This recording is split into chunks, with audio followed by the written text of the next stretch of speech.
Hypocrisy हमें देखने को मिलती है, वो हिपोक्रेसी ये होती है कि पब्लिक स्टांस जनरली ये क्लेम किया जाता है कि हम तो भारत के रहने वाले हैं, यहाँ के संविधान को मानते हैं, यहाँ के कॉन्स्टिट्यूशन को मानते हैं। लेकिन जैसे ही अब जैसे वसीम रिजवी ने जो पिटीशन दायर की है, वो उसी कॉन्स्टिट्यूशन के अंतर्गत जो हमारी सुप्रीम कोर्ट है, सर्वोच्च न्यायालय है, उसके अंदर एक पिटीशन दायर किया, याचिका डाली है। तो अगर कॉन्स्टिट्यूशन को मानते हैं तो फिर एक्स्ट्रा कॉन्स्टिट्यूशनल फतवे या इस तरह की धमकियां कैसे दी जा सकती हैं? तो इन्हीं चीज़ों पर चर्चा करने वाले हैं हम। और पिछली बार हमने तुफैल जी के साथ की थी, आज स्पार्टाकस जुड़ेंगे हमारे साथ और एक सरप्राइज भी है, वो भी जुड़ने वाले हैं। तो सबसे पहले तो तुफैल जी, स्वागत है आपका जी। और स्पार्टाकस भी जुड़ चुके हैं, तो स्पार्टाकस जी स्वागत जी। जैसा मैं अभी इंट्रोडक्शन में बता ही रहा था कि हमारे देश में जो माहौल है थोड़ा सा गर्म हुआ है और किसी ने साहस किया, किसी ने इतनी हिम्मत की कि इस तरह की बात को सामने ला सके। क्योंकि किसी भी सभ्य समाज में अगर कोई इस तरह की किताब का प्रचलन है, जो किताब नफरत फैलाती है, तो मुझे लगता है कि अगर डेमोक्रेटिक देश चल रहा है, कोई कॉन्स्टिट्यूशन है, तो उसमें इस बारे में चर्चा ज़रूर होनी चाहिए कि क्या इस तरह की विचारधारा को, इस तरह की किताब को प्रमोट किया जा सकता है या उसे संरक्षण दिया जा सकता है। तो इसमें चर्चा बढ़ाने मैं शुरू करना चाहूँगा स्पार्टाकस से। स्पार्टाकस, यहाँ हिंदुस्तान में तो माहौल गरमाया है, पाकिस्तान में भी कुछ असर है क्या इसका? सर इसके अगर मुझे थोड़ी सी इजाज़त दें तो मैं थोड़ा सा डिटेल के साथ बोलना चाहता हूँ। इसमें 2-3 पहलू हैं जो हमें देखने पड़ेंगे। सबसे पहले तो वसीम रिजवी साहब को मेरा सैल्यूट। वसीम रिजवी साहब के बारे में मैं कुछ नहीं जानता। ये दादा हमें बताएंगे, तुफैल दादा बताएंगे कि वो कौन हैं, क्या करते हैं, उनका बैकग्राउंड क्या है। मैं उनसे रिक्वेस्ट करूंगा कि हमें उनके बारे में बताएं। और दूसरा ये है कि मेरी आपसे भी रिक्वेस्ट है, मैं आपसे ये ऑफ द रिकॉर्ड नहीं रिक्वेस्ट कर सका था। मैं ये चाह रहा हूँ कि आपकी हमारी ये जो स्ट्रीम है, ये मैं इसको अपने चैनल पे भी ले जा सकूं, तो आपकी इजाज़त के साथ, ताकि मेरे जो पाकिस्तानी व्यूअर्स हैं वो भी जान सकें कि ये मैं बोलता हूँ, हारिस सुल्तान बोलता है, आपने स्ट्रीम्स की हुई हैं, वीडियोस बनाई हुई हैं, विनय जी हैं, काफ़ी सारे एक्टिविस्ट हैं जो कुरान से चीज़ें निकाल के और इस्लामिक हिस्ट्री से चीज़ें निकाल के सामने लाते रहते हैं। लेकिन लीगल चैनल आज तक किसी में इतनी हिम्मत नहीं पड़ी। मैं इसकी एक एग्जांपल देता हूँ कि आप अगर इंडिया में चले जाएं, इंडिया में आप अब वो पिछले दिनों एक आया था सर्वे कि इंडिया जो है वो फ्रीडम ऑफ एक्सप्रेशन में फ्री से सेमी फ्री के लेवल पर चला गया हुआ है। उसमें बीजेपी को बहुत क्रिटिसाइज किया जा रहा था, ये वो। मैं एक चीज सोच रहा था, ये चीज सोच रहा था कि देखें कि इंडिया एक ऐसा कंट्री है जहां पर आप पीके, ओ माय गॉड और इस तरह की फिल्में बनाते हैं उनके गॉड्स को। और एक मिनट जी प्लीज। एक हमारे मित्र हैं जो मुल्हिद हैं, वो भी कोहराम भाई साहब, वो भी जुड़ गए हैं हमारे साथ, तो मैं उन्हें भी बीच में हाँ लाना प्लीज चाहूँ। प्लीज, कोई बात नहीं, बिल्कुल लीजिए। नमस्ते जी। आदाब आदाब, नमस्ते, आदाब, सत श्री अकाल जी। स्पार्टाकस भाई, आदाब। आदाब सर, बहुत शुक्रिया। अब आपके सर बारे में बहुत ज्यादा बड़ा तो फैन हूँ जानता मैं नहीं। आपका। नहीं, मैं तो आपका अरे बहुत बड़ा फैन हूँ सर। सर, आप मैं मेरे आपके फैन बहुत हैं। सारे वीडियो सुना। बहुत शुक्रिया सर, आप मेरे फैन हैं और मैं जिन दोनों के सामने बैठा हूँ मैं इनका फैन हूँ। तो ये चेन जो है मैं तीनों का फैन हूँ। चलें, बहुत शुक्रिया सर। सर जी, नीरज जी, मैं बात कर रहा था कि अब ये देखें कि एक तरफ तो इस तरह के सर्वेज आते हैं, हाँ ठीक है, प्रॉब्लम होंगी, इंडिया की डेमोक्रेसी में प्रॉब्लम होंगी, सेकुलरिज्म में प्रॉब्लम होगी, सारा कुछ होगा। लेकिन आप ये देखें कि इंडिया के अंदर आप प्रॉब्लम क्रिटिसाइज करते हैं कि इंडिया में फ्रीडम ऑफ एक्सप्रेशन नहीं है, लेकिन ये वो इंडिया है जहां पर आप ओ माय गॉड जैसी फिल्म बना सकते हैं, जहां पे पीके जैसी फिल्म बना सकते हैं, जहां पे वो एक और आजकल वो एक चली थी मीरा नायर, मेरी फेवरेट डायरेक्टर्स में से है, मुझे फिल्म का नाम नहीं याद आ रहा लेकिन डायरेक्शन उनकी थी, जिसमें वो मंदिर में किस विस होता है, सारा कुछ होता है, और इंडियन लोग जाके देखते भी हैं, उनको पैसा भी देते हैं, उनको अप्रिशिएट भी करते हैं, लेकिन at the same time Bollywood को देख लें, लॉलीवुड को देख लें, टॉलीवुड को देख लें, साउथ को देख लें, हॉलीवुड को देख लें, आज तक किसी के अंदर इतनी हिम्मत नहीं हुई कि मोहम्मद को एज अ करेक्टर दिखाया जा सके, राम को करेक्टर दिखाया जाता है, सीता को एज अ करेक्टर दिखाया जाता है, जीसस को एज अ करेक्टर दिखाया जाता है, सब कुछ दिखाया जाता है, लेकिन वेस्ट से लेकर ईस्ट तक और नॉर्थ से लेकर साउथ तक आज तक किसी के अंदर इतनी हिम्मत हुई कि वो इस्लामिक जो कैरेक्टर्स हैं, चाहे वो फिक्शनल हैं चाहे वो रियल हैं, वो एक अलग डिबेट है, किसी के अंदर इतनी हिम्मत हुई कि वो दिखा सकें? नहीं। जब इतनी ही हिम्मत नहीं हुई तो ये सलूट जो है वो एक नहीं, दो नहीं, 21 हाथों से बनता है वसीम रिजवी साहब को। मुझे नहीं पता वो कौन है, उनका बैकग्राउंड क्या है, उनकी प्रोटेक्शन का क्या क्या सिस्टम है, उनके ऊपर कितने फतवे लगेंगे। मैं एक अकेला था जिसने सिर्फ ये गुनाह किया था कि मैं इस्लाम को नहीं मानता। वो इसलिए नहीं मानता कि इस्लाम जो है वो औरत के साथ, महिला के साथ, फीमेल के साथ अत्याचार की इजाजत देता है, वो उसको उनके राइट से डिप्राइव करता है। और मेरा ये कसूर था कि मेरी अपनी माँ जो है वो फतवा लेके निकल आई थी कि जो मेरे बेटे को मारेगा क़यामत वाले दिन उसका हिसाब किताब नहीं होगा, वह सीधा जन्नत में जाएगा। तो वसीम साहब आप जो भी हैं, मैं अपनी, आपको मालूम है कि मैं किसी अच्छी सिचुएशन में नहीं हूं, लेकिन मेरे से जो बन पड़ता है अपनी जान तक, वसीम साहब मैं आपके लिए खड़ा हूं, और मैं ये कोशिश करूंगा कि मैं अपने साथ एक नहीं तो कम से कम 11 जो है वो अपने पीछे खड़ा कर सकूं, जो आपके लिए वो है जान दे सके। और दूसरी बात मैं ये कहना चाह रहा था कि मुझे नहीं पता कि इन वसीम साहब की रिसर्च कहाँ पर है, इन्होंने कहाँ से ये 26 आयतें निकाली, वो कौन, टू बी वेरी ऑनेस्ट मुझे उन 26 आयतों का भी नहीं पता कि वो कौन सी वाली आयतें हैं, ठीक है। लेकिन अगर वसीम साहब एक ये कोई भी इन फ्यूचर ये देखें, नीरज जी, ये बारिश का पहला कतरा है, यहाँ बरसात होगी, फिर ये बरसात नहीं होगी, यह तूफान आएगा, और ये वसीम साहब का नाम जो है वो इतिहास में लिखा जा चुका है, इसको कोई मिटा नहीं सकेगा। और अब हमें फैसला करना है कि हम जो है वो हिस्ट्री की किस साइड पर खड़े हैं, राइट साइड पर खड़े हैं या रॉन्ग साइड पर खड़े हैं। मुझे लोग, मेरे अपने एथियस्ट दोस्त जो हैं वो मुझे भक्त कहते हैं, क्योंकि मैं मोदी जी की जो जो रिफॉर्म्स लेकर आ रहे हैं, जो चीजें लेकर आ रहे हैं, मैं उनको अप्रिशिएट करता हूँ। हाँ, प्रॉब्लम्स हैं, किस गवर्नमेंट में नहीं प्रॉब्लम होती। दुनिया की कोई भी एक डेमोक्रेसी उठाकर देख लें, जिसको क्रिटिसाइज नहीं किया जा सकता, सबको किया जाता है, तो मोदी को भी किया जा सकता है, लेकिन अगर जो कोई चीजें अच्छी कर रहा है तो उसको अप्रिशिएट भी करना चाहिए, और मैं करता हूँ, उसकी वजह से मुझे भक्त कहा जाता है। लेकिन यहाँ पर हमें ये जो चीज देखनी है, मैं बहुत डिसअपॉइंटेड हुआ हूँ। सबसे पहले तो उन्होंने ये काम किया बीजेपी ने कि इसको कंडेम किया। भाई, एक सिविलियन एक पिटीशन लेकर जाता है कोर्ट में, आप एज अ पार्टी कौन होते हो कंडेम करने वाले? आप, वो कहते हैं ना कि यार चुप्पी अच्छी थी ना, खामोश रहते आप, ठीक है। आप ठीक है, मेजोरिटी के रिप्रेजेंटेटिव तो हैं, ठीक है, लेकिन आप प्रोसिक्यूटेड के रिप्रेजेंटेटिव नहीं है। नहीं स्पार्टकस जी, जब सरकार बन जाती है तब तो आप पूरे देश के रिप्रेजेंटेटिव हैं, माइनॉरिटी मेजोरिटी फिर तो हो ही नहीं सकता, फिर तो आप पूरे देश के हैं। और जो वसीम रिजवी ने जो इशू उठाया है वो तो सबको तंग कर रहा है ना।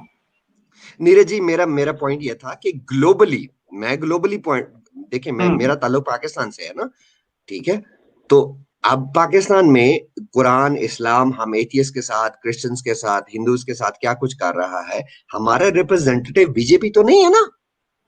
लेकिन वसीम रिजवी हमारा रिप्रेजेंटेटिव बन सकता है क्योंकि वो ठीक है। बारिश का पहला कतरा है। ठीक है, मैं उस पॉइंट ऑफ व्यू से कह रहा था कि आपको खामोश रहना चाहिए था। यही नहीं, मुझे अभी थोड़ी देर पहले किसी ने मैसेज किया है कि सेंट्रल गवर्नमेंट ने एक नोटिस इशू किया है वसीम रिजवी साहब को कि अनकंडीशनल अपॉलॉजी सरेंडर करो। अब मुझे नहीं पता कि ये सच है झूठ है, मेरे पास अभी डॉक्यूमेंट नहीं आया, सिर्फ मैसेज आया है। मैं वो पढ़ के जो है वो मेरा दिमाग पागल हो गया कि मैंने कहा यार ये बीजेपी क्या कर रही है। तो सर इस पे अभी बाकी तो बात बाद में करेंगे। विनय जी, मैं आपको दादा कह सकता हूँ ना, मुझे अच्छा लगता है आपको दादा कहना। प्लीज प्लीज कॉल मी। आम तौर पे मुझे दादा ही पुकारते हैं, बल्कि वो भी जो खुद परदादा वो भी दादा पुकारते हैं। नहीं, मेरे बड़े भाइयों जैसे हैं तो इसलिए आपको दादा कहूंगा। बिल्कुल। तो दादा एक तो ये है कि पहली बार आपके सामने बैठा हूँ। नीरज जी बहुत शुक्रिया, थैंक यू सो मच, आपने मुझे ये महापुरुष से जो है वो कनेक्ट करवाया। क्योंकि इनको मैं रुकिए मुझे बोलने दीजिए, क्योंकि इनको मैं सुन रहा हूँ काफी सारी चीजों पर। ये एक टॉपिक पर नहीं बोलते, इनका अदब से लेकर हिस्ट्री तक और हिस्ट्री से लेकर रिलीजन तक, इनसे मैंने बहुत कुछ सीखा है, आपसे बहुत कुछ सीखा है। और एक और चीज ज़हन में रखिएगा विनय जी, मैं ज्यादा नहीं बोलूंगा, बस आखिरी बात कहूंगा। देखिए हमारे एथियस के बारे में ये नीरज जी के साथ पहले बात हो चुकी हुई थी, नीरज जी इस बात को अच्छे तरीके से जानते हैं। बहुत सारे लोग ये समझते हैं कि अगर कोई एक एथियस्ट है, एक्स मुस्लिम है, तो उसका कोई सेट पैटर्न है, जिस सेट पैटर्न पे सारे एथियस्ट को, सारे एक्स मुस्लिम्स को फॉलो करना है। ऐसा बिल्कुल भी नहीं है विनय जी, ऐसा बिल्कुल भी नहीं है नीरज जी। मेरे अपने एथियस्ट कम्युनिटी के अंदर हम लोग क्या हैं, हम एक रिलीजन से जो है ना वो पर्सिक्यूटेड हुए हैं। वो कहते हैं, उर्दू की एक कहावत है, तुफैल जी आप बहुत अच्छे तरीके से समझ जाएंगे, दूध का झल्ला छाछ को फूंक फूंक के पीता है। ठीक है, तो वो उस वजह से जो क्या होता है कि हम कोई भी रिलीजन होता है, धर्म होता है, कोई भी चीज होती है, उससे थोड़ा सा पीछे भागने की कोशिश करते हैं, पीछे हटने की कोशिश करते हैं। उसमें बहुत सारे हम लोग पर्सिक्यूटेड भी होते हैं, फिर हमने बहुत कुछ देखा भी होता है, जाना भी होता है, परखा भी होता है। लेकिन ऐसा नहीं है कि हारे सुल्तान अगर कुछ कहता है तो वो इंडोर्स्ड है या स्पार्टेकस ऑब्लिगेटेड है उसको फॉलो करने के लिए, ऐसा नहीं है। हारे सुल्तान की अपनी सोच होगी, गालिब कमाल की अपनी सोच होगी, स्पार्टेकस की अपनी सोच होगी।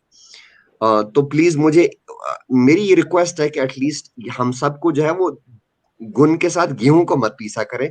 और ये संजय जी से भी रिक्वेस्ट है कि वो गुण के साथ गेहूं को पीस देते हैं जब वो बात करते हैं एक्स मुस्लिम्स के बारे में तो उन तक भी ये मेरा मैसेज पहुंचा दीजिएगा कि ऐसा मत किया करें। जी विनय जी, हमें रिजवी साहब के बारे में कुछ बताइए। जी, मैं वसीम रिजवी साहब वकील हैं और अपनी आज़ादाना रविश को लेकर जाने जाते हैं। शिया वक्फ बोर्ड के चेयरमैन रहे हैं और नॉर्मली पॉलिटिकल सर्कल में इन्हें आजम खां का आदमी कहा जाता है। तो ये बीजेपी से रिलेटेड नहीं है, ये बात ध्यान में रहे। मगर इन्होंने जो किया वो बताता हूं। इन्होंने 16 जनवरी को अभी 2021 में 57 जो रजिस्टर्ड इस्लामी इदारे हैं उनको खत लिखा इन्हीं आयतों के साथ और तर्जुमों के साथ कि ये आयतें ऐसी हैं और इसकी वजह से ये हंगामा हो रहा है, इन आयतों को हटाना चाहिए। कई लोगों को लगता होगा कि नहीं ये तो क्या बात है, इग्नोर करने की बात है, मगर ऐसा नहीं है। पिछले कुछ दिनों में हिंदुस्तान में व्हाट्सएप के थ्रू कुछ वीडियोस बहुत तेजी के साथ घूमे हैं जिसमें मुसलमान खाना बनाने वाले गैर मुस्लिमों को या हिंदुओं को थूक कर खाना खिला रहे हैं। मैं नीरज अत्री साहब से गुजारिश करूंगा जरा वो वीडियो दिखाएं। वो थूक वाली वीडियोस वो एक नहीं बहुत सारी हैं जो मेरे तक भी पहुंची हैं। नीरज जी प्लीज अगर आपके पास हैं तो उनको शेयर कीजिए।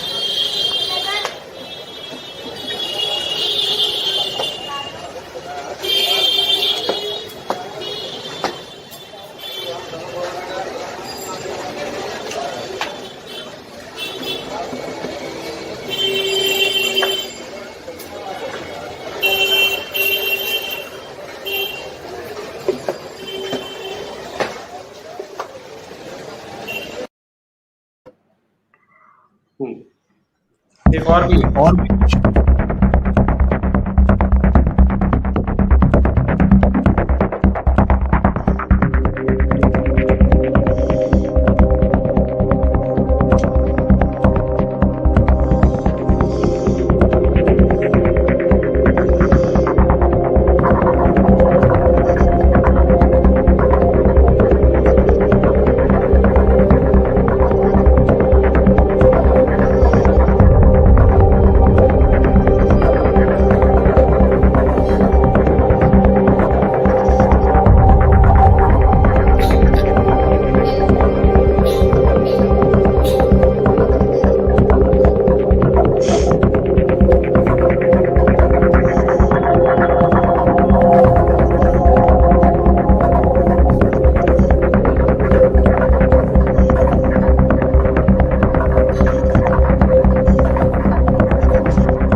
Neeraj ji, thank you so much ये वीडियो शेयर करने के लिए।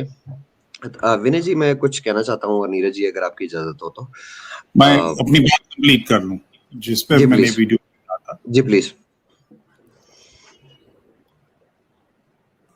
एक ऐसा शख्स जो काम कर रहा है, जिसको इस काम से पैसा मिल रहा है, रोटी बना रहा है, ये तो तय है कि ये हर एक के लिए नहीं करेगा। इसकी तलखियों की, इसके पीछे, इस नफरत के पीछे क्या सोच होगी? हिंदुस्तान में जो सबसे बड़ी, बल्कि मुसलमानों की जो सबसे बड़ी कम्युनिटी है वो बरेलवी हैं। तो जो इनके चीफ हैं आला रजा, उनकी फतवे हैं, थोक में हैं, उसमें नफरत के इन्होंने अहकाम जारी किए हैं। इमाम अहमद रजा खान बरेलवी की बात कर रहे हैं आप? जी जी जी, नफरत के अहकाम जारी किए हैं। इसकी ये हरकत करने वाला हर मुसलमान नहीं होगा, मैं ये यकीन से कह सकता हूं, मगर ये चीज सारे मुसलमानों के खिलाफ जाएगी। अब तसव्वुर कीजिए कि अब किसी मुसलमान के हाथ की कोई रोटी खाएगा? तो ये जो सोसाइटी के बीच में दरारें फैल रही हैं, इन दरारों के सबब क्या हैं? वो जो नफरत के अहकामात हैं वो भी कुफ्र और ईमान ही है। कुरान की जिन आयतों की बात की है, मैं कुछ आयतें, आले इमरान 28वीं आयत, ईमान वालों को चाहिए कि वो ईमान वालों के विरुद्ध काफिरों को अपना संरक्षक मित्र न बनाएं। जो ऐसा करेगा उसका अल्लाह से कोई भी नाता नहीं।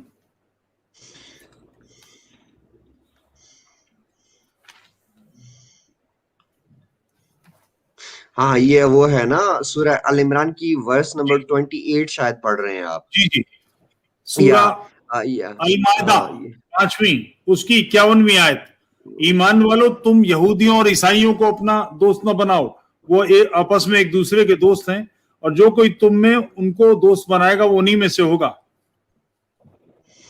अगर कहते हैं तो मैं अरबी पढ़ के सुना देता हूँ। जी जी जी जी जी जी, ये काफी लंबी आयत है।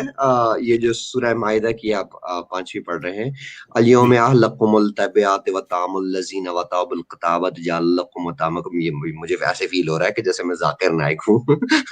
तो रहने दें। अच्छा, यहाँ पर ना एक और इस आयत को थोड़ा सा अगर आगे पढ़े ना, तो इसमें ये लिखा हुआ है कि तुम्हारे लिए सब पाकीज़ा चीजें हलाल कर दी गई हैं, और अहले किताब का खाना भी तुमको हलाल है, और तुम्हारा खाना उनको हलाल है। सर, अहले किताब में यार ये डिस्कशन किसी और तरफ ही जा रही है। हम वसीम रिजवी पर फोकस कर लें तो बहुत अच्छा जी है, जी जी, वरना मैं यही बात अर्ज कर रहा था कि वसीम रिजवी साहब ने, क्योंकि लखनऊ वो शहर है जिसमें बिल्कुल गुथे हुए लोग हैं, बहुत मोहब्बतों से रहते हैं, ये नफरतें वहां भी फैल रही हैं और बुरी तरह से फैल रही हैं। तो इन नफरतों के सबब पर बात करेंगे कि नहीं। हिंदुस्तान से जिस वक्त सीरिया में आईसिस ने कॉल की तो हिंदुस्तान से भी लोग गए, यहां से भी कुछ लड़कियां उनकी सेक्स स्लेव बनने के लिए वहां पहुंची। हम अपने वतन के लोगों को इन सारी बेहूदगियों से बाहर करेंगे कि नहीं? और उसको करने के लिए एक ही जरिया है कि जो जड़ है, जहां से उपज रहा है, उस पर बात करें। और भला आदमी, शरीफ आदमी, इस बात को उसने पहले 16 जनवरी को खत लिखे 57 इदारों को, किसी ने कोई जवाब तक नहीं दिया, फोन तक नहीं किया, कुछ नहीं किया। अब उसके बाद ये सब हो लिया। उसके बाद जो उसने उसमें खत में ये लिखा कि अगर आप ये तय नहीं करेंगे तो मैं इसको कोर्ट में ले जाऊंगा। कोर्ट में वो शख्स ले गया, उसने एक बड़ा दरवाजा खोला है ताजा हवा का। संजीदा काम है, बड़ा काम है। और उसके बातों पर क्या कर रहे हैं लोग, बजाय उसको जवाब देने के या बहस करने के, उसके घर के बाहर धरने, मार दो, कत्ल कर दो, फलाना कर दो, काट डालो, 21 लाख रुपए का इनाम, उसका गला काट दो, 11 लाख रुपए का इनाम, उसका गला काट दो, इस तरह की बातें कर रहे हैं। उस शख्स ने सिर्फ एक बेसिक बात कही है। मैंने आपको बताया कि वो आजम खान से जोड़े जाते हैं, वो बीजेपी के आदमी नहीं माने जाते। आजम खान पक्के सुन्नी हैं, पठान हैं, तो वो शिया बनकर बात नहीं कर रहे हैं। ये शिया सुन्नी सब्जेक्ट भी नहीं है। उन्होंने एक अच्छे हिंदुस्तानी की तरह बात उठाई है। अच्छे इंसान, उनकी बातों का जवाब दिया जाना चाहिए। अगर बात का जवाब कोर्ट में गए हैं, अगर इस पर कोई सेंट्रल गवर्नमेंट की तरफ से या किसी की तरफ से कोई बात आती है, मुझे हैरत होती है। ब्रिटिश पीरियड में जब सख्तियां भी बहुत ज्यादा थी, पढ़े हुए लिखे लोग नहीं थे, हंगामे ज्यादा थे, तादाद भी ज्यादा थी, उस जमाने में बहसें होती थी, आर्य समाज के लोग ताल ठोकते थे। और यहां वहां नहीं, पेशावर जैसे शहर में, लाहौर जैसे शहर में, पंजाब, उधर का पंजाब तो आर्य समाज का गढ़ था। अंग्रेजों ने कभी किसी बात को नहीं रोका, इसका ध्यान किया कि इन पर कोई सख्ती ना हो जाए, बदतमीजी ना हो जाए। आजाद हिंदुस्तान में ये क्या हो रहा है कि उसको इग्नोर करने की कोशिश की जा रही है। उसने एक संजीदा सवाल उठाया है। हर पढ़े लिखे आदमी का फर्ज है कि उसके साथ खड़ा हो। अगर इसमें कोई गलती है तो सामने आए। और फिर उसने बेसिक बात कही है। कुरान, ये बात बिल्कुल वाज़ेह है, लोगों को समझना चाहिए। कुरान मोहम्मद के सामने नहीं लिखा गया है, उसके बाद लिखा गया है। और जो तीसरे कैलिफ थे, उन्होंने मोहम्मद की चौथी बीवी के घर से कुरान मंगवाया और उसके बाद 300 कुरान उन्होंने जलवा दिए। कंट्रोवर्शियल है, कुरान की आयतों पर हमेशा सवाल उठे, कोई नई चीज नहीं है, कोई शियों में नहीं है, सुन्नी भी कहते हैं। विनय जी, आप तो तीसरे खलीफा तक लेके जा रहे हैं, मैं तो इसको उमैयद खलीफा तक लेकर आऊंगा। आप क्या बात कर रहे हैं? बिल्कुल। हाँ, आप वो जो उस्मान की बात कर रहे हैं ना, उस्मान ने जो है वो नौ कुरान सारे जलवा कर जो है वो 9 कुरान छपवाए थे और उनको 9 शहरों में भिजवाया था। सरकार, मैं इसके ऊपर वीडियोस कर चुका हूँ। इसके ऊपर डॉक्टर पैट्रिशिया क्रोन की, डॉक्टर जॉन वॉन्सब्रो की रिसर्च शेयर कर चुका हूँ।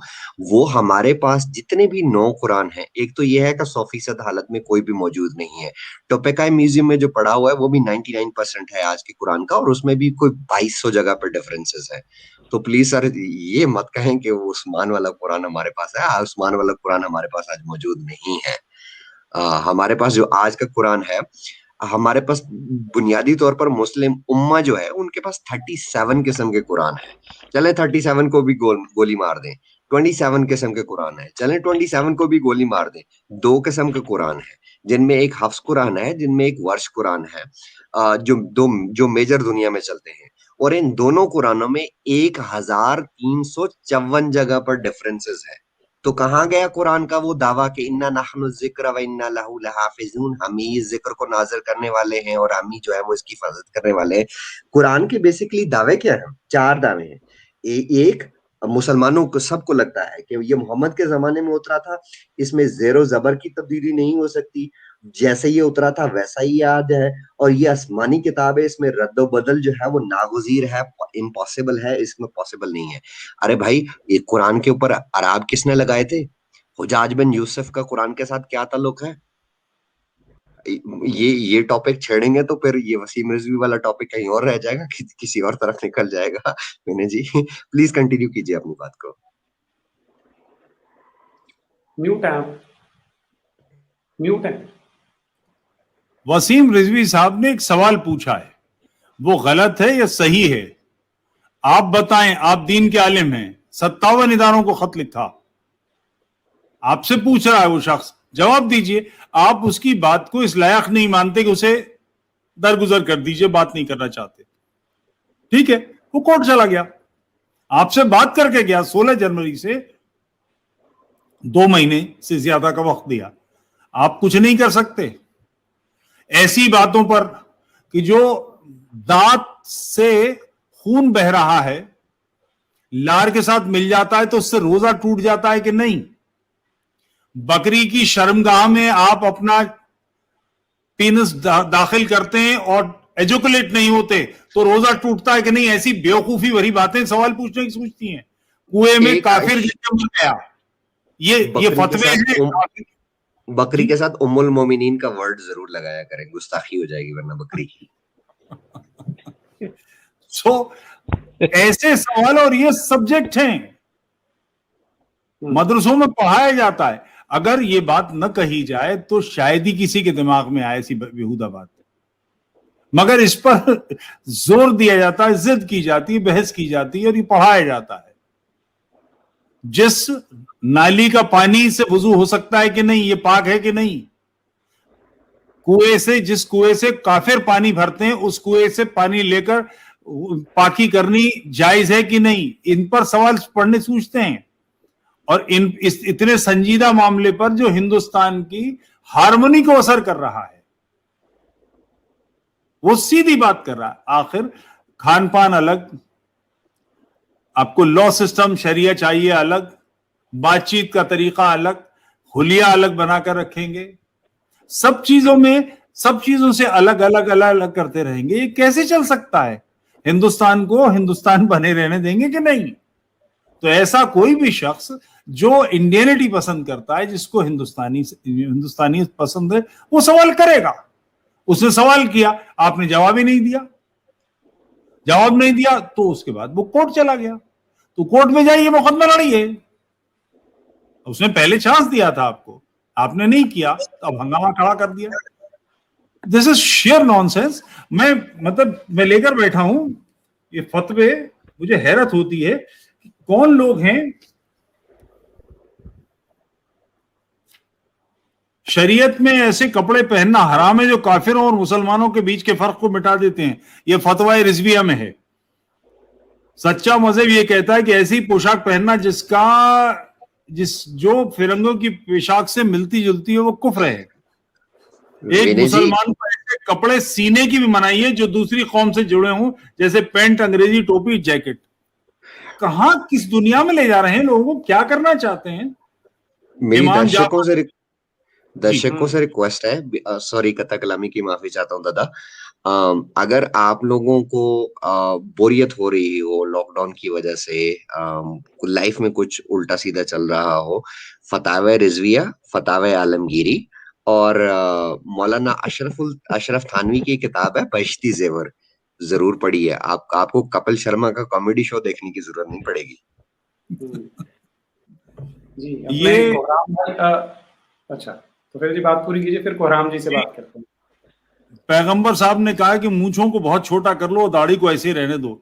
इमाम जाफर फरमाते हैं कि मूंछों को बहुत छोटा कर लो, दाढ़ी को उगने दो, अपनी शक्ल यहूदियों जैसी मत बनाओ, जो कुछ यहूदी और ईसाई करते हैं उससे उल्टा करो। मूंछों को काटकर बहुत छोटा कर लो, लंबी दाढ़ी रखो और उसे फैला के रखो, मुशरिकों के खिलाफ करो। तो ऐसी चीजें जो दुनिया जहां आप रहते हैं उससे बिल्कुल आपको अलग रखेंगी, ये बात हिंदुस्तान के लोग कैसे बर्दाश्त करेंगे? मैं बीजेपी ने ऐसी हरकत कर कैसे दी, मुझे बहुत कोफ्त है। मेरी जानकारी में नहीं थी स्पार्टकस, मुझे तो जान के भी कोफ्त हो रही है इस बात को कि बीजेपी ने ये कहा उनसे कि आपको अनकंडीशनल माफी मांगनी चाहिए, इस आदमी के साथ खड़ा होना चाहिए। नेशनल कमीशन फॉर माइनॉरिटीज ने कहा। सर मैं आपको जो है वो इसके डॉक्यूमेंट्स मेरे पास अभी व्हाट्सएप पर थोड़ी देर तक आ जाएंगे, मैं इसका आपको प्रूफ सेंड कर दूंगा आपके व्हाट्सएप के ऊपर कि वाकई बीजेपी ने ये किया।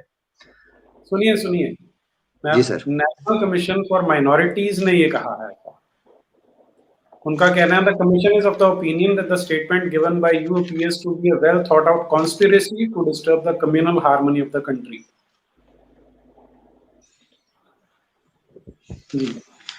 The commission has asked Rizvi to withdraw his comments and tender an unconditional apology, failing which it will hold a hearing and direct authorities to take appropriate legal action against Rizvi.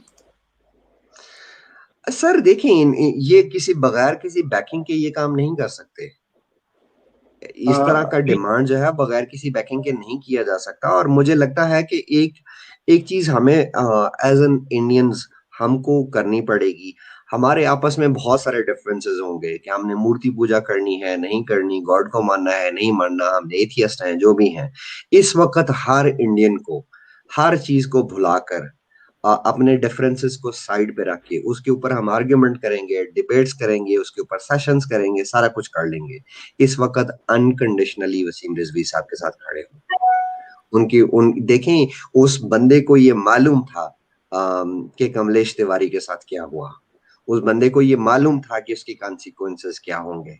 मैं अपने आप को थोड़ी देर के लिए उनकी वो रख के देखता हूँ कि मुझे सिर्फ ये अनाउंस करना था कि मैंने इस्लाम को छोड़ दिया, और मुझे 2 साल लगे ये फैसला करने में कि मेरे जो कॉन्सिक्वेंसेस होंगे वो कॉन्सिक्वेंसेस कितने भयानक होंगे और क्या मैं उनके साथ कोप अप कर पाऊंगा कि नहीं कर पाऊंगा।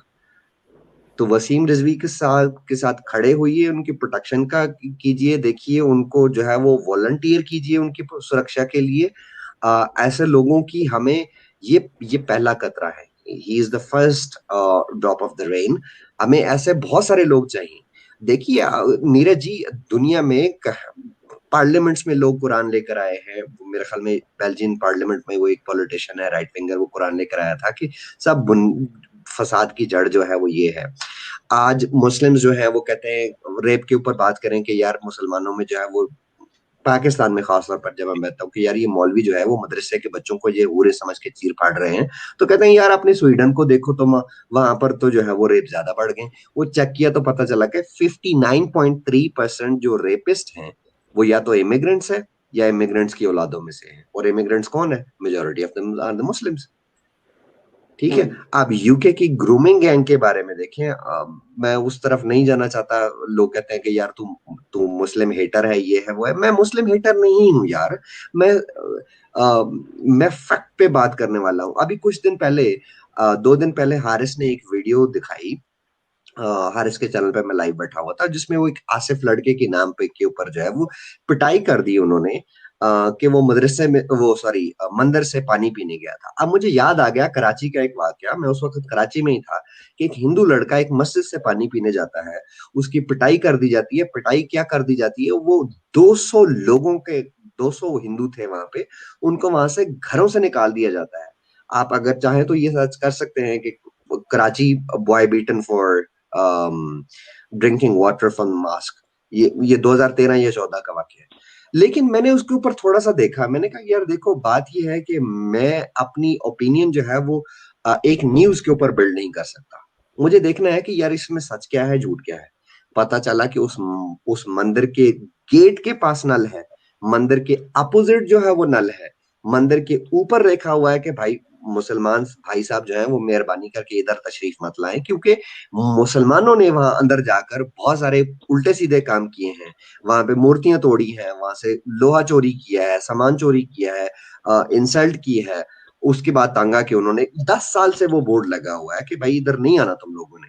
वो 500 मीटर अंदर जाके क्या करने गया था? मैंने फिर वो लिंक हारिस को भेजा। मैंने कहा देखो यार, एक तरफ की नहीं सुनते।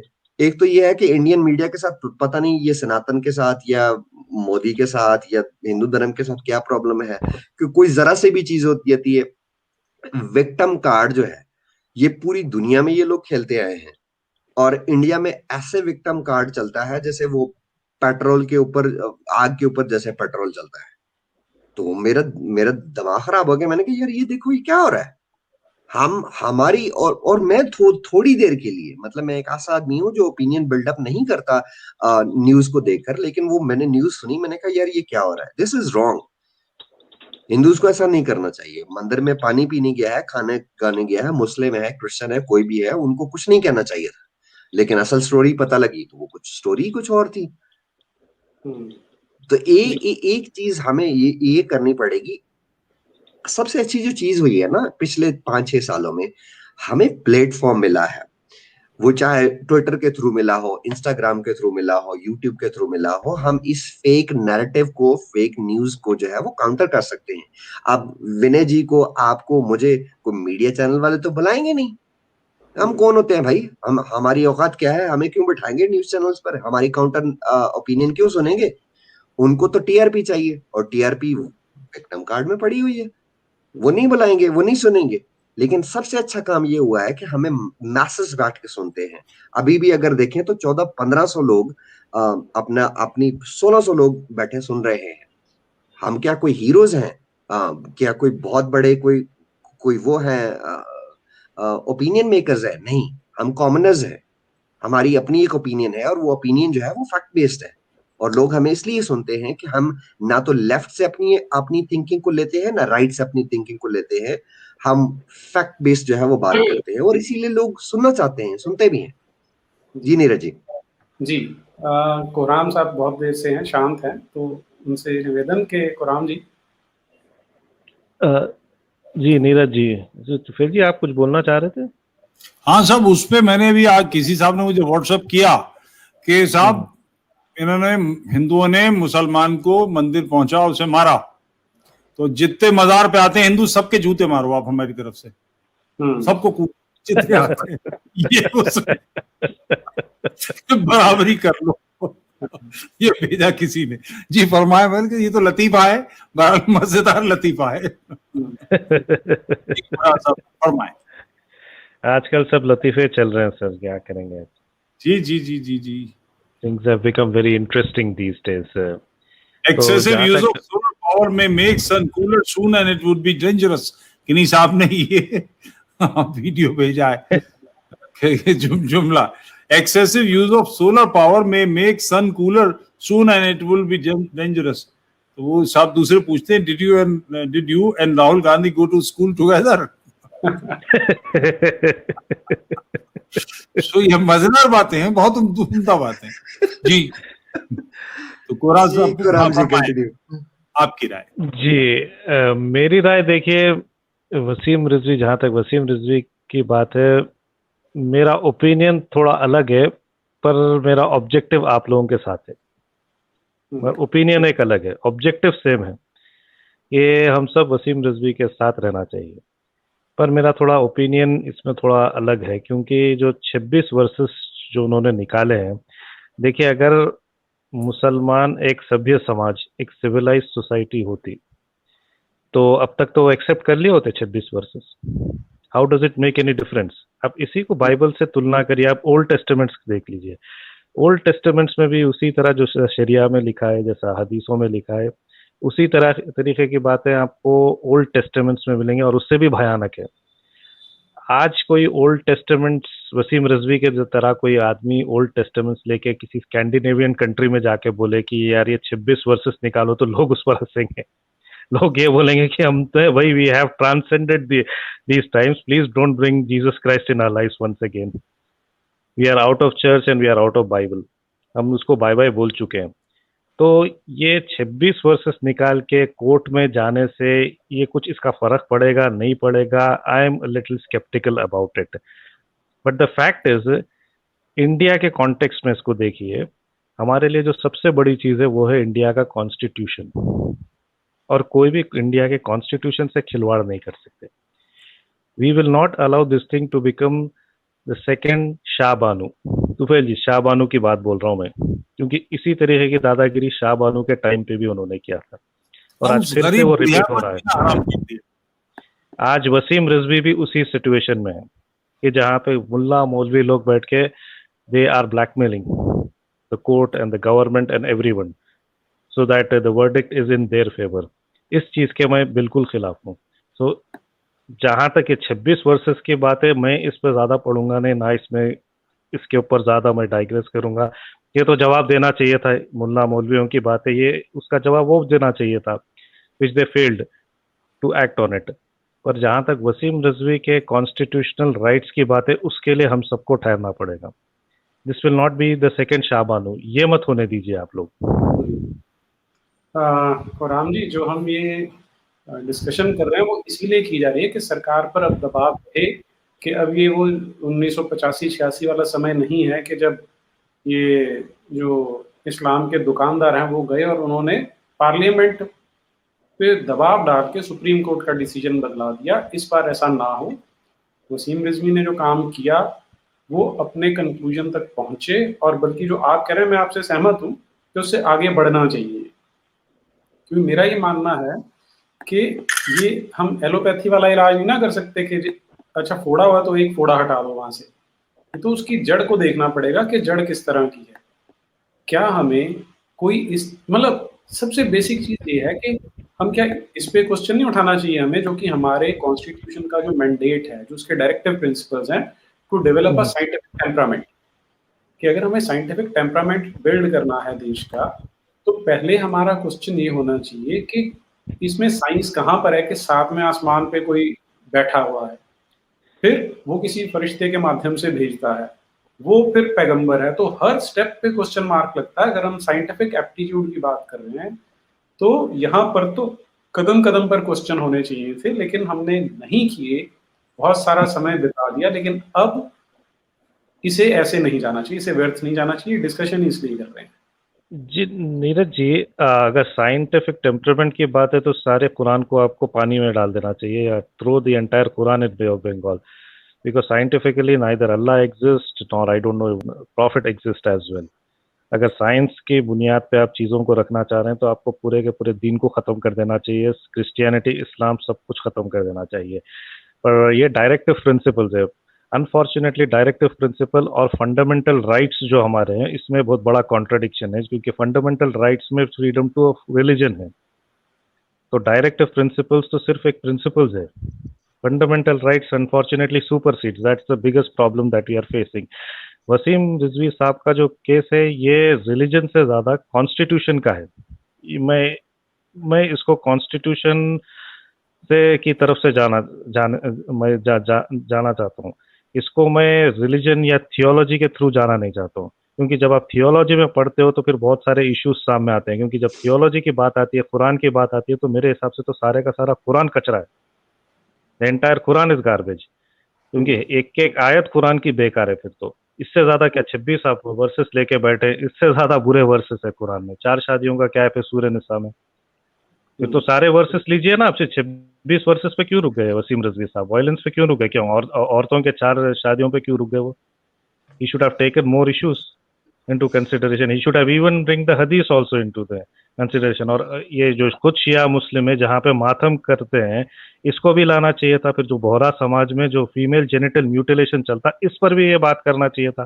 करना है तो सब कुछ सारी बात करिए आप, पूरे के पूरे इस्लाम को ही बैन करिए आप पूरी तरीके से। उसमें तो फिर सूरह तलाक की आयत नंबर 4 भी शामिल कीजिए ना, जहाँ पे बिल्कुल कुरान स्पार्टकस आपको भाई इजाजत सर दे रहा है उन बच्चियों से 100% भी पूरे शादी करने इस्लाम की। की। देखिए बनना है तो ये सीधे तुर्की के या तो कमाल मुस्तफा अतातुर्क बनिए, या फिर हम तो उनके साथ है। ये बात नहीं है कि हम 100% हम वसीम रिजवी साहब के साथ है, हम उनके साथ कंधे से कंधा मिलेंगे, क्योंकि वो इंडिया के नागरिक है। And constitution supersedes all the mullahs nonsensical believes. हम मुल्लाओं का साथ अब नहीं दे सकते, हम वसीम रिजवी का साथ ही देंगे, चाहे हमारे कुछ स्लाइट डिफरेंसेस भी हो। 0.0000001 डिफरेंस है मेरे उनके साथ, ज्यादा नहीं है, पर मैं तो उनके साथ ठहरूंगा, because he has the right to say to convey his opinion, that is for sure. अब हम ब्लैकमेल नहीं हो सकते। ये this thing can not be the second Shahbano. मैं यही रिपीट करूंगा, ये शाहबानो मत बनने दीजिए इसको। मैं कल वीडियो बना रहा था, ये शायद मैं किसी के साथ बात कर रहा था 2 दिन पहले, तो मैंने भी यही कहा था कि यार देखो, सुप्रीम कोर्ट में हमारे पास एक पहले शाहबानो केस की एग्जांपल पड़ी हुई है, जहां पे सुप्रीम कोर्ट ने वर्डिक्ट दे दी, लेकिन हमारे so called secularism, I am sorry मैं सेकुलरिस्ट हूं तो मैं सेकुलरिज्म का वर्ड नहीं यूज करूंगा, क्योंकि जो इंडिया में सेकुलरिज्म है वो सेकुलरिज्म की तौहीन है, इंसल्ट है। तो हमारे सेकुलरिज्म ने अमेंडमेंट करवा दी, और वो शाहबानो केस जो है वो एक एग्जाम्पल बन गया हम सब के लिए।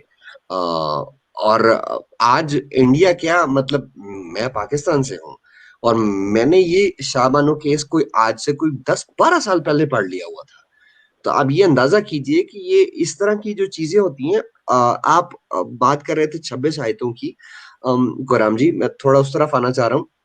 देखें, अगर हम उसको ग्रॉस रूट पर लेकर जाएंगे ना, तो हमारे पास वो फिर मैं अभी मैंने वीडियो बनाई थी, उसमें बोला था कि वसीम जी, अगर हमने इसे किसी एक्स मुस्लिम से कांटेक्ट कर लिया होता तो आपको 26 नहीं, आपको 400 निकाल के देते। 400 क्या, फिर आपको पूरा कुरान जो है वो कचरा साबित करके देते। देखें, यहाँ पर ये केस जो है ना, अगर इसका हम लीगली तौर पर देखें, इनका मुझे नहीं पता कि इसकी पिटिशन कब है, इसकी सुनवाई कब होगी और इसके ऊपर सुप्रीम कोर्ट क्या कहती है। सबसे पहला तो ये होगा कि सुप्रीम कोर्ट ये देखेगी कि ये केस जो है सुप्रीम कोर्ट में सुना जा सकता है या नहीं, एक्सेप्ट करती है या नहीं। उसमें जो सबसे पहला पॉइंट उनको उठाना है, मुसलमानों ने डिफेंस में ये कहना है कि जालिकल किताब लारे बफी, ये वो किताब है जिसके अंदर रुकिए ना, 1 मिनट मुझे कंप्लीट करने दीजिए, कि ये वो किताब है जिसमें कोई शक की गुंजाइश नहीं है, ये आसमानी किताब है जिसमें ज़ेरो ज़बर कहीं ऊपर नीचे नहीं हुई।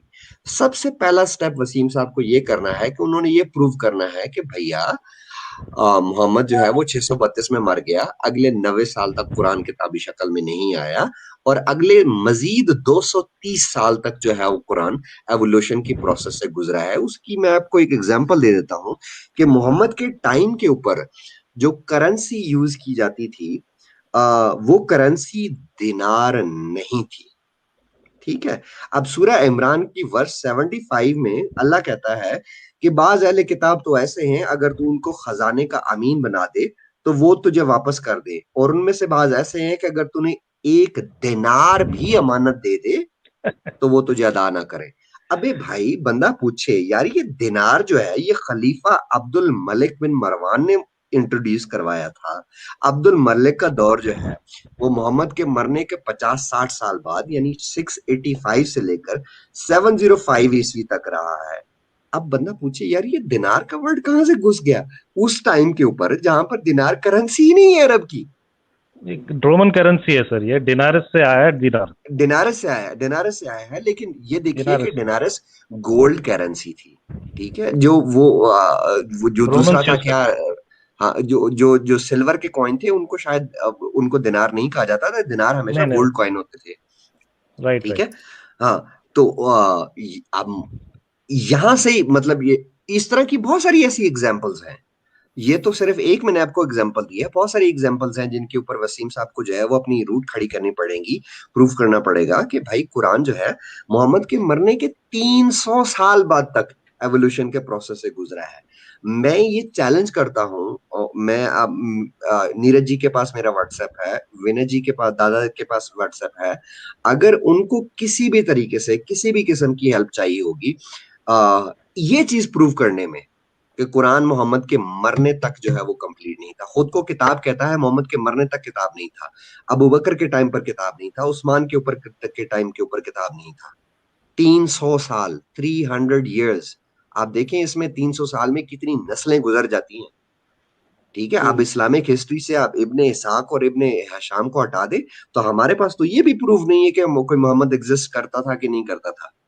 अरे वो मोहम्मद को तो छोड़िए, आप वो डॉक्टर पेट्रिशिया क्रोन को, डॉक्टर जॉन वांसब्रो को पढ़िए, आपको पता लगेगा कि यार ये सिरे से मक्का जो है वो दुनिया के किसी भी ट्रेड रूट पर नहीं आता, मक्का एग्जिस्ट ही नहीं करता, इस्लाम की बुनियाद ही मक्का से नहीं शुरू हुई। ये तो इस्लाम की जड़ें हिला के रख देगा वसीम रिजवी, अगर इसके पास जो है वो थोड़ी सी भी इनकी जो लीगल टीम है वो स्ट्रांग होगी। मुझे नहीं पता कौन है, क्या है, उनके पास क्या नॉलेज है, कुछ नहीं पता, लेकिन we are here for to help him if he needs anything. Second step रहेगा सर, आप जो बोल रहे हैं ना, जो ये सेकेंड स्टेप रहेगा। पहला स्टेप तो हमारे पास जो मुल्ला मौलवी और जो अशराफी जो इस केस में बाधा डाल रहे हैं, first we have to fight that challenge is more difficult. ये तो सेकेंड स्टेज है कि कुरान के अंदर जो प्रॉब्लम्स है उसको एक्सपोज करना। This will come second, this will come later in court. पहली चीज तो हमको ब्लैकमेल नहीं होना है, एंड वसीम जैसे लोगों को हमको we have to strengthen him. जी, मैं परसों या शायद कल संजय जी के साथ, संजय जी मंडे बैठते नहीं है मगर कल स्पेशल उन्होंने किया, मैं उनके साथ था, तो उनसे एक बात आई कि ये जिन साहब ने 21 लाख का दावा किया है कि 21 लाख का इनाम देंगे, 11 लाख का इनाम देंगे, ये फजूलियात है। इसलिए कि अगर इतने ही मुखालिफ हो, इतने ही एतराज है, तो किसको नहीं मालूम कि लखनऊ में रहते हैं, जाओ तलवार लो जाओ। दूसरे से क्यों कह रहे हो कि तू जा और मैं 11 लाख दूंगा? उन्हें मालूम है कि कुछ नहीं होने वाला है। मगर ये जिस कम्युनिटी के बीच में रहते हैं, अपने आसपास के लोग, उनके बीच में अपने आप को लाइमलाइट में लाने के लिए बेहूदगी कर रहे हैं। तो इस बेहूदगी का जवाब जाना चाहिए। वकील ये कर रहा है तो वो वहां के जो वकील हैं, उनका जो सिस्टम है, उसको निकाल के से बाहर करना चाहिए, इसकी सनद छीन ली जानी चाहिए। One thing. फिर इस पर मेरी संजय जी से बात हुई है, उस पर कुछ काम कर रहे हैं, और मैंने उनसे कहा है कि हम परसों बैठेंगे, तो परसों हमें डिटेल्स दीजिए। हिंदुस्तान में 200 जगह से मुकदमे आने चाहिए इस शख्स पर, इसकी जिंदगी भूत बन जाए। हर दूसरे दिन कहीं ना कहीं की तारीख है, वहां जाओ और वहां जाओ। जिसने ये बेहूदगी की है, इसके खिलाफ मुकदमे हम लोग कायम करते हैं, तो वो इस पर काम कर रहे हैं। ऐसे सारे लोगों को दबाव में लिया जाना चाहिए कि एक मुल्ला ने कह दिया कि साहब वो यूं है यूं है और ऐसा करेंगे और वैसा करेंगे और दीन से खारिज कर देंगे। क्योंकि किसी भी शख्स को बायकॉट करना, उसको इग्नोर करना, उसको कॉर्नर करना, ये इलीगल है, गैर कानूनी है। और सुप्रीम कोर्ट में उसने रिट डाली है, तो उसके हक पर हक तलफी है उसकी, इस पर काम होना चाहिए। मगर ये जब तक बेसिक बुनियादी तौर पर चैलेंज नहीं किया जाएगा, बात बनेगी नहीं। मैं यहां आपको 2 शेर सुनाना चाहूंगा। सबसे जो बड़ा मशहूर ईमानदाराना नाम है, जिसके लिए कह सकते हैं कि वो रिलीजियस नहीं था, वो गालिब है। उसका एक मशहूर शेर है, जला है जिस्म जहां दिल भी जल गया होगा, कुरेदते हो जो अब राख जुस्तजू क्या है।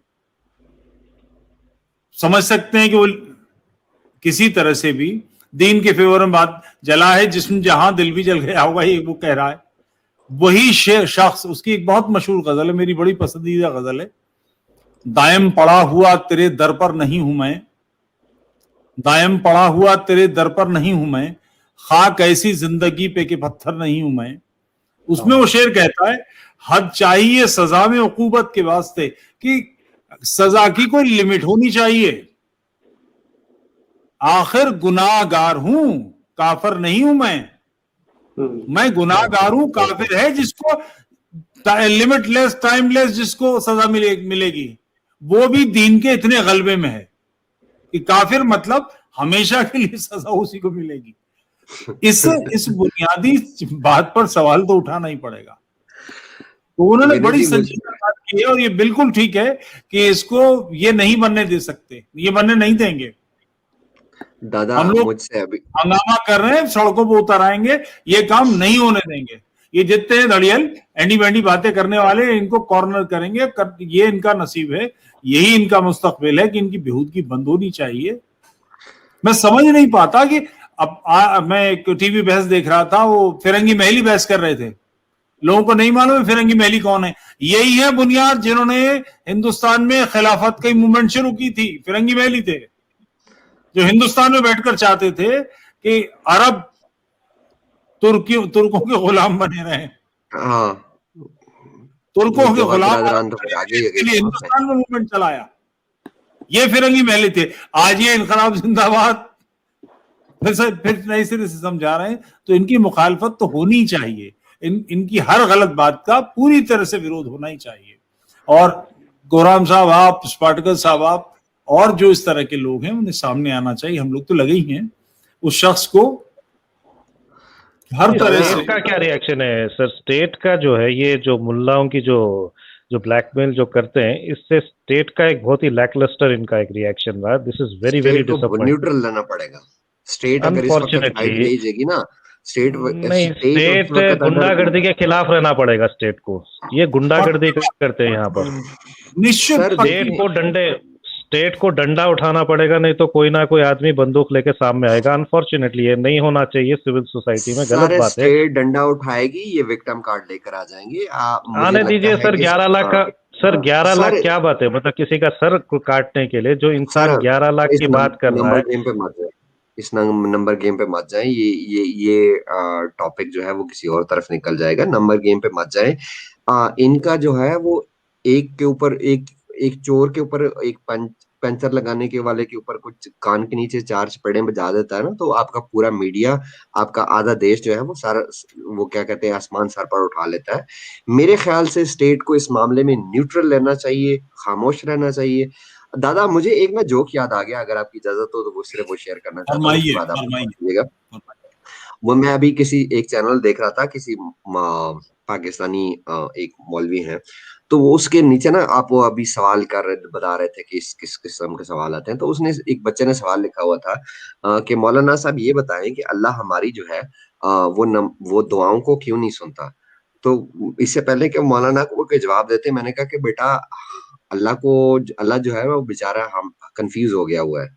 तो कहता है कैसे? मैंने कहा कि देखो बेटा, हमारी मस्जिदों में जो अगले सफों में बैठे होते हैं ना बुजुर्ग, वो दुआ मांग रहे होते हैं, या अल्लाह इंडिया को तबाह कर दे, या अल्लाह इसराइल को तबाह कर दे, या अल्लाह अमेरिका को तबाह कर दे।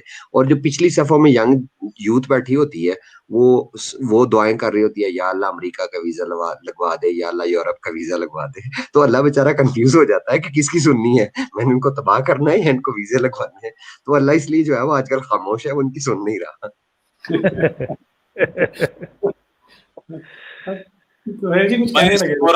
आपके साथ हूं मैं इस माने में। मेरा मानना है कि सोसाइटी का काम लॉ एंड ऑर्डर, ये राज्य का काम, स्टेट का काम लॉ एंड ऑर्डर मेंटेन रखना है। कोई भी शख्स किसी के गले काटने की धमकी देता है, पैसे इनाम लगाता है, एनएसए लगना चाहिए। ससुरों को 6 साल शक्ल नहीं दिखाई देनी चाहिए, आसमान नहीं दिखना चाहिए, कोठरी के अंदर बंद रहनी चाहिए। ये तुफैल जी, अगर कोई इस बदमाश मौलवी को एक कान के नीचे तमाचा मार दे, बस एक तमाचा मारने की जरूरत है, उसकी एक फोटो ले या वीडियो लेके व्हाट्सएप पर डाल दे या कहीं भी यूट्यूब पर डाल दे, फिर देखिए इनके लिए एक तो आपको प्रेसिडेंट सेट करना पड़ता है। कोई गली का गुंडा है, अगर if you don't stand up to a bully, और ये बुलीज है, these people are bullies, if you don't stand up to them they are going to strike you. इनको हिम्मत आती कैसे है इनको बोलने की कि 11 लाख दो, किसी का सर काट के आओ, ये व्हाट्स हैपनिंग, क्या हो रहा है भाई ये सब। ठीक बात है, बिल्कुल ठीक बात है। सख्ती तो बरतनी चाहिए, स्टेट का काम है, ये चीजें नहीं चल सकती, ये चीजें ये अलाउ नहीं किया जा सकता।